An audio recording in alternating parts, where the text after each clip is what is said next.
kamusta ka dyan? I'm okay. Ano ang ating dinner for today? Yes, we are going to cook pork ribs adobo. Pork It will ribs. take about an hour probably because it depends on the meat. Gaano naman katagal ito, Mi? Ay di, siguro abutin ito ng mga 45 minutes to an hour. Depende dun sa meat. Pag malambot na, tsaka syempre masarap din yung long simmer para talagang lumasa lahat yung mga yung mga ingredients. So ito na yung mga ingredients natin. Meron tayong lots of garlic. At tapos, we have about 1 teaspoon peppercorn, yung buong paminta, 2 bay leaves, 2 pieces of bay leaves, 3/4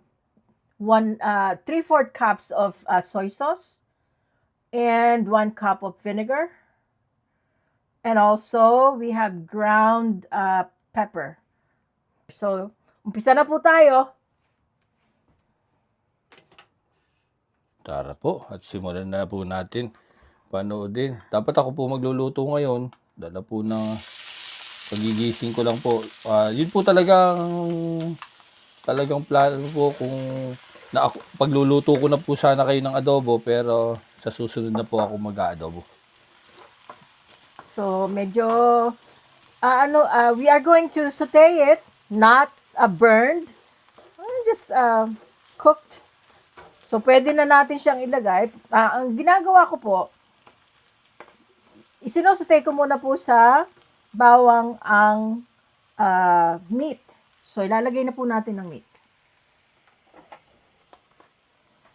Anong klase ng pork itong nilalagay mo? Pork ribs. Yun ang bibilin sa palengke pagka mamamalengke? This is baby back ribs na Baby back ribs. pinaputol ko na siya sa store nung bumili tayo sa meat market.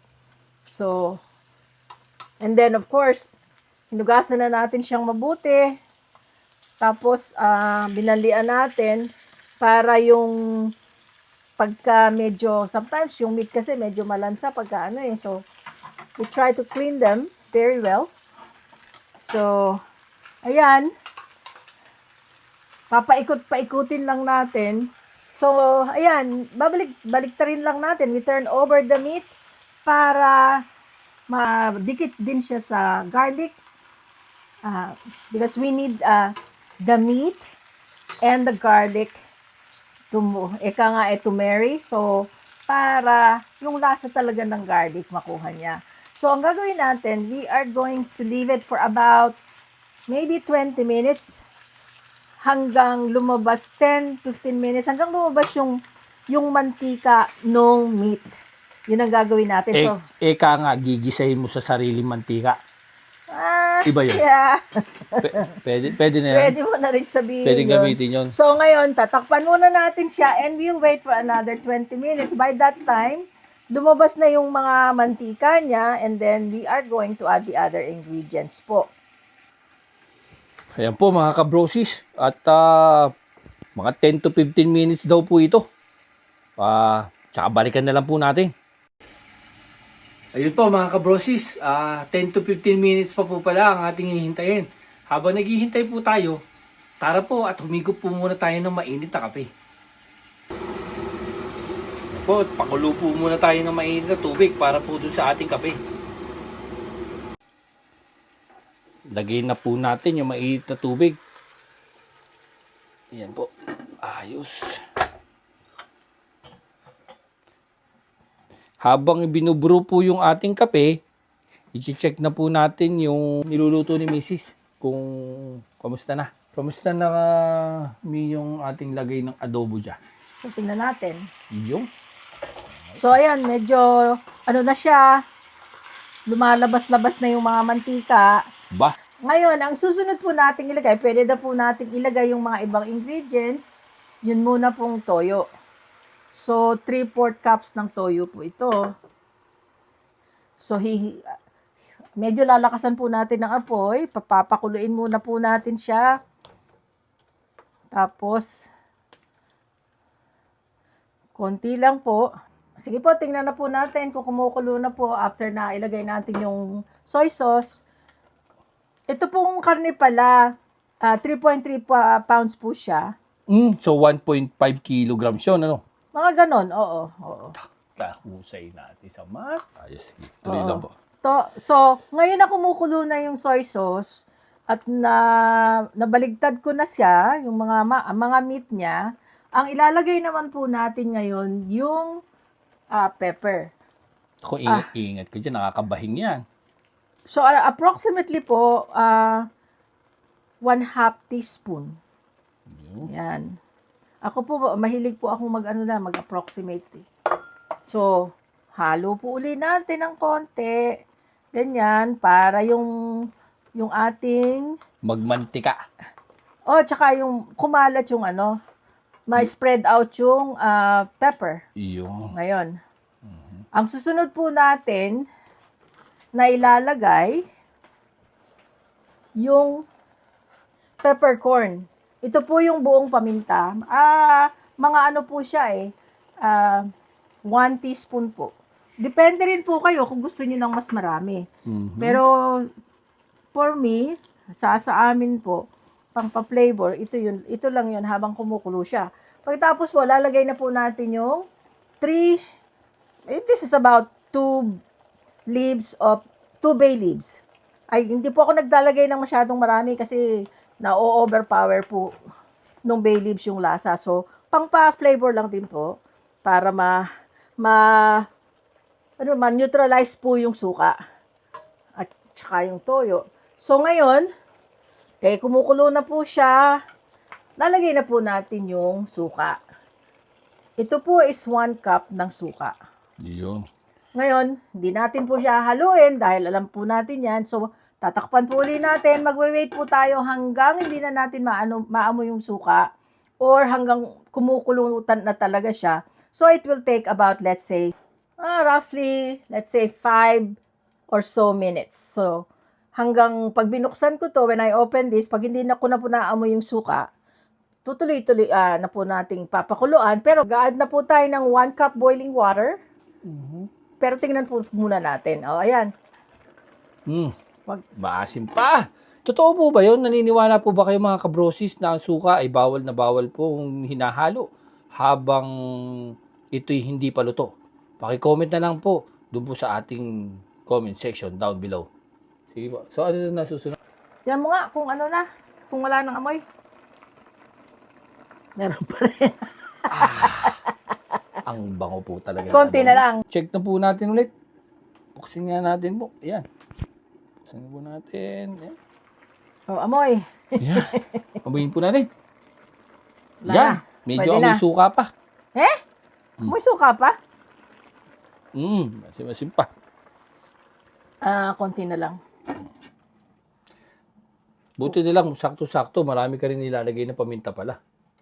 So, parang kung kahalos pareho lang sila ng bay leaves, ganun din. Nakakatulong din siya sa digestion, antioxidant din pala. Ang dami mga pagka po pala yung pang nilalagay natin sa lutong ulam, yung ingredients, may kanya-kanya po palang health benefits po yun.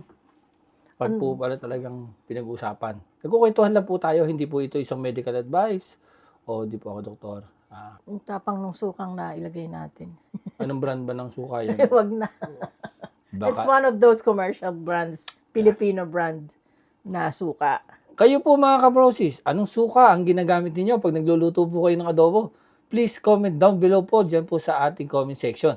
Para po sa susunod na pagluluto ng adobo, ako na po siguro magluluto ng adobo. Kaya po, ano po ang gusto nyo ilagay kong suka pagka ako nagluto ng adobo. Sige po, suggest nyo lang po sa akin at gagawin natin. Sa abot po ng aking makakaya, sisikapin natin na mailuto ko kayo ng isang masarap at sana mukhang adobo talaga. So, yung kape ko po pala. Balikan natin. Okay na po ito. Yan, press na natin. Ayos na po. Talaga pong... Natuto na nga po pala akong magtimpla ng kape na walang asukal. Noong una, nahirapan po ako. Pero nitong sanay-sanayan lang po pala.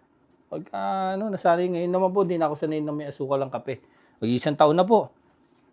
Kayo po, ano po ang mas prefer po ninyo? May asukal, walang asukal? Check na po natin yung nilulutong adobo. Kung ayos na. Yun! Ayos na! Umuusok-usok na. Sabihin natin. Sige, doon ka sa... Yun. Doon ako sa kabila. Yan. Mawalang galang na po sa akin. So, smell it. Yun. Pwede na. Pwede na ba susunod kasi pagka ganyan? We're going to put water and then we're going to simmer. Sige. Ba't ba pinaamoy mo sa akin pala? Ano ba dapat kumaamoy? Kung ano pa siya, kung amoy vinegar pa siya.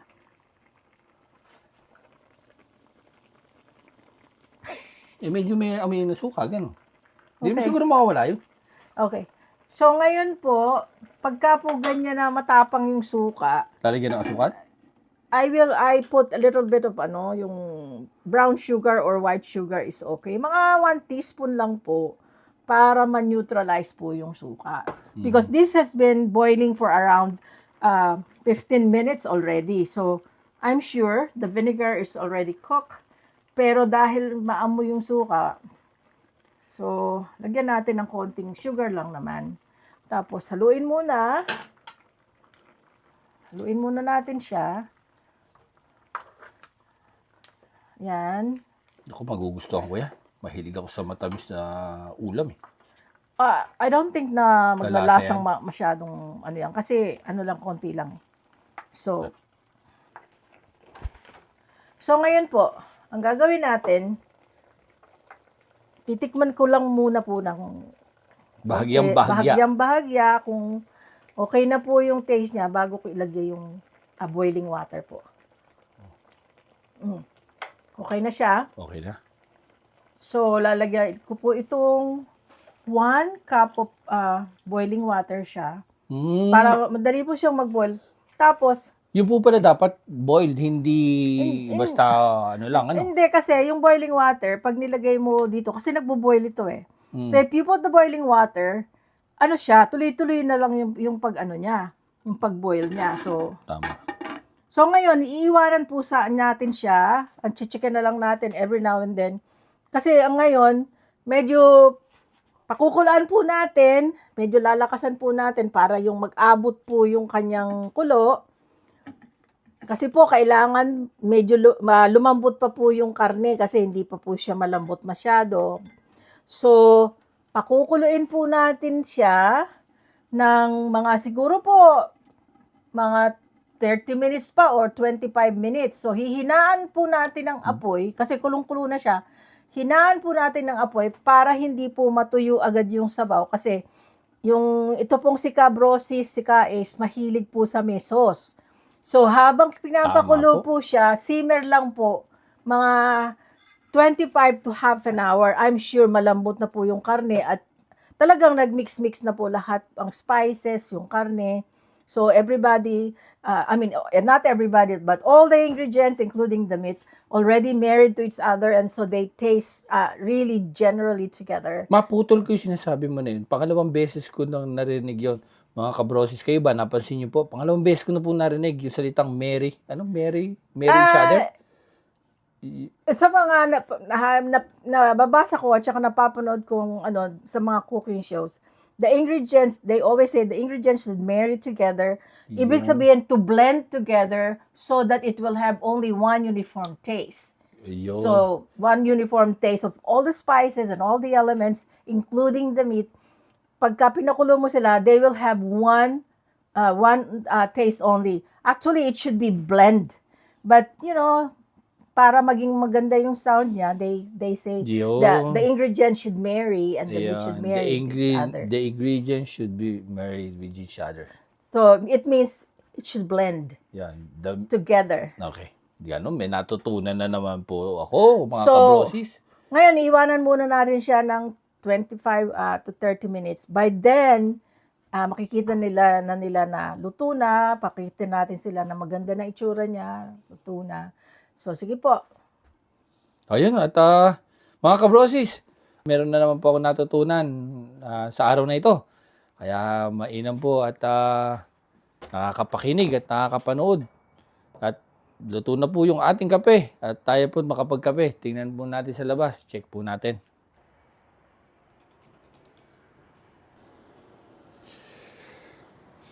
Lumanghap po muna tayo ng sariwang hangin. Gandang panahon po. Diyan po sa atin, sa inyo, kamusta po ang panahon? Maulan po ba ngayon? Sobrang init po ba? O sobrang lamig sa inyo? Mag-iingat po kayo palagi. At yun po, at lagi ko pong pinapaalala sa inyo na huwag pong magpapabasa sa ulan, ha? Masama po yun. At makakasama po sa atin. At huwag pong masyadong magpapainit. Yan, ito po yung sinasabi na, yung nag-iisang bunga po ito. Yan na po siya. Yan. Nag-iisang kumquat. Napakasarap po siguro ng bunga na yan dahil nag-iisa lang yan. Check natin yung ating mga pananim rito. Yan, yung tinanim nating kamote. Umuusbong ka na ba? Wala pa. Nilalamig na sila. Yung sili natin lumalaban. Yan. Pag ako nagluto, masarap sa paksiw ito. Paksiw na bangos. Ano po mga kabrosis? Ito na naman. Itong yung Chinese bamboo. Yan. Sa Pilipinas po, busitik. Yan po. Naalala niyo po ba ito? Sa Pilipinas, mahilig ako manghingi nito nung araw, yung busitik po. Mahilig po kasi ako mamingwit ng palaka nung araw eh. Yan, lagi yan. Yung lalagyan po ng tanse. At saka yung suso. Ang ginagamit po naming pain. Kayo po, naranasan niyo po ba yun? Tara, pasok na po tayo. Malamig na po. Mga kabrosis, lagi po Kuyang Is ninyo pinapaalala sa inyo na kumain po kayo sa tamang oras at huwag po kayo papalipas ng gutom. At saka po sa mga umiinom po ng maintenance, huwag niyo pong kakalimutan uminom po sa tamang oras. Huwag po kayong magpapaliban, i-delay. Yung pong check-up, napaka-importante po. Konting kwento lang po ito. Naalala ko po kasi noon, nung ako po ay estudyante pa lamang, may isa pong surgeon o doktor na meron po siyang regular na pasyente. Nung pong na-admit siya, kinamusta po siya ng doktor. Estudyante po ako nakikinig. Sabi niya po, ano nangyari? Ba't andito ka? Sabi niya gano'n. Ito po, nagkasakit na naman po eh. Sabi niya gano'n. Bakit? Hindi ka ba nagpapa-check up at nagkasakit ka ulit? Sabi niya, wala daw po siyang pera. At wala daw pong pagpa-check up. Sabi naman po nung doktor, kung wala kang pera, bakit nandito ka ngayon? Nakakonfine ka. Alam mo ba, bayad pa lang po sa ER, tsaka sabi niya, tsaka yung bayad sa kwarto, sobra-sobrang mahal na po. Ang sagot nung pasyente, yun na nga daw po. Yun po, doon ko po napansin na tama nga naman po pala. Mas mura po pala yung magpa-check up kaysa po yung ma-hospital. Isinare ko lang po yung kwento nung napakinggan ko po na doktor. Tara, check na po natin adobo. Medyo lumalamig na sa labas, Mi. Buti naman. Medyo mainit ngayon. Oh, before I forget, mag-a-add nga pala tayo ng 1 tablespoon of oyster sauce. Ngayon, para pampasarap daw, kasi I remember, when we were growing up, there was no oyster sauce. It's just the main ingredients. But now people are putting oyster sauce for more flavor daw. So, we'll see. We'll try it. So, we added that. Can you smell it? The smell now, it seems to be that there's one general smell. Ayun, You cannot oo smell nga. each of the ingredients. Tama. Yun yung sinasawag na blended, parang Marry each other. they it's married already. All They the married. spices are married All the married spices already, married so already. they're blended. So you only have one general smell, and of course that is the adobo smell. And then what you see here now in the sauce, these are some fat coming from the ribs. So there's a lot of kind of like fat in it. And well, maya-maya, so let's check ko kung malambot na siya. I'll get Yung iba, pork. gusto nila sa adobo, yung may taba-taba daw, masarap. This is a little bit fat. Mhm. So it needs more, I guess. Yeah. Kailangan pa slow cook pa, no? Para Yeah. lumamot. O titigas lalo. No. Slow cook is much better. So we need more. Kasi 15 minutes pa lang eh. So maybe 20 minutes pa para talagang lumambot na siya. Kasi mas masarap kainin yung malambot. Yeah. So mantikman. Sige, tikman Here, natin. try. Tikman natin mga kabrosis. Tingnan mo kung ano pa kulang bago natin ituloy yung pagpapakulo niya. Sige, mukhang sarap Pag nito. simmer niya, konti lang, baka mapasok ka. Mhm. Ihip Tingin muna, sa palala. ihip.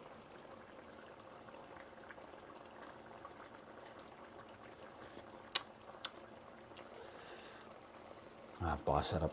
Sarap po, mga kabrosis. Totoo yan, baka bobola ka lang. Hindi, totoo po ito. Hindi bias. Ha. Okay. So we'll cover. Sarap. Pakitakip muna. And then, we are going to wait for another 20 minutes para lumambot talaga yung karne. Para lumambot yung karne. Siyempre, mas masarap kainin yung mas malambot. Malambot na siya, pero hindi pa siya gaano kalambot. Ayos. Sige po, mga kabrosis. Malapit na pong maluto. Luto na siya, Buti kaya na lang medyo patigas-tigas pa. Hindi pa siya yung talagang malambot. Masarap yung malambot na malambot. Iisip ko pa lamang po yung pagluluto. Napapagod na po ako. Kahit po siguro ako mag-work po ako ng 16 hours sa pagluluto, mukhang mas bilib po ako sa mga nagluluto po talaga. Saludo po talaga sa mga mahilig po magluto, sa mga nagluluto po sa inyo. Saludo po ako sa inyo. Talaga pong mahirap ang gawain sa kusina po. At bilib na bilib po ako sa inyo. Wow! Look at that. So, this is after 20 minutes. So, tingnan mo siya, yung kulay niya. Ganda ng And kulay. then, yung sauce niya, talagang malapot na yung sauce. Baka gusto mong tikman uli. Sige, So, sige. ito, Tikman malambot natin. na siya. Really ready, oh. Talagang malambot na, oh. Medyo malalaki yung karne na nabili natin. Yung hiwa, oh. Yung hiwa. Yan. Pwede Malambot palang na siya. palitan pa yan. Ano? Hindi, yung kasi yung buto niya malaki. Oh, okay. It depends on sabi nila baby back ribs, but it's big. Yeah. Sige, So, tikman do you want to taste it? Yeah. Here. Gusto ko. Here. Tara po mga kabrosis, tikman po natin. Hindi ko na po mabagsak yung telepono sa adobo. It's really saucy. Lumalabas na pala yung mantika niya, no? Oh, ayan. Sarap po nito. Tingnan niyo po yung mga kabrosis. Yung may, mantika niya, Yung iba dyan, mantika niya, yung iba, sauce niya. Ayun po pala. Sige. Nagsama-sama na sila. O, tikman po natin, mga Yeah. kabrosis.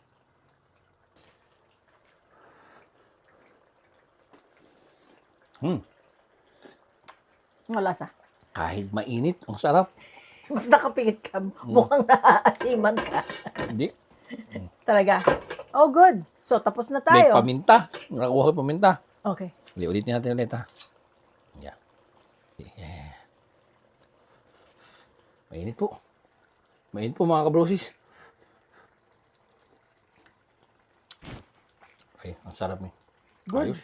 Oh, pwede na. Sarap po, Pwede mga na. Kung kabrosis. gusto mong mag-dinner, Tara. pwede na tayong mag-dinner. So, I will turn the stove off and let it cool down a little bit and then magsisimmer pa rin siya. So, papalambot pa siya ng papalambot nun. Yeah. So, tatakpan natin uli siya. At tapos, hihintayin pa natin siyang kumukulo pa kasi eh. Kasi lalambot pa uli pa siya nan. Ilang Siguro minutes pa? Mga 5 minutes lang na. Oo nga eh. Ganun lang. Para, na rin siya, medyo hindi na siya masyadong hot. Iyo. Yeah. Tama. Tapos, Nakakagutom na eh. sasarap pa yan ang sasarap. Tama. Ayos. So, Sarap sa mga kanin. magdi-dinner tayo in 10-15 minutes Okay pa. po. Ayos po mga kabrosis. At malapit na po. 10 minutes na lang. Alam mo ba yung palang bay leaf na nilalagay mo ay napakahusay pala sa digestion? Dahil ito dun sa sa cineol, eugenol. Maganda pala to pagka bloated ka, tsaka yung gas. At dahil sa essential oils tulad ng cineol at eugenol. Yun, ganun pala yun. Tapos akalain mo, pati may mga anti-inflammatory din pala ito at makakapag-control din ito ng blood sugar. Ganun po pala yung mga kabrosis. Kaya yan, tama yan. At okay din pala kaya pala yung mga bay leaves na yan. Laurel yan no? So okay din pala yan sa mga cholesterol din. Dahil nga may nakakapagpababa pala yan ng LDL. Oh yeah? At triglyceride. Ayun mo yun. Based sa studies yun. Pero hindi po sa akin yan. Ni-share ko lang po yung aking napapanood lang po. Hindi po ako nagtuturo, hindi po ito medical advice, hindi po ako isang doktor.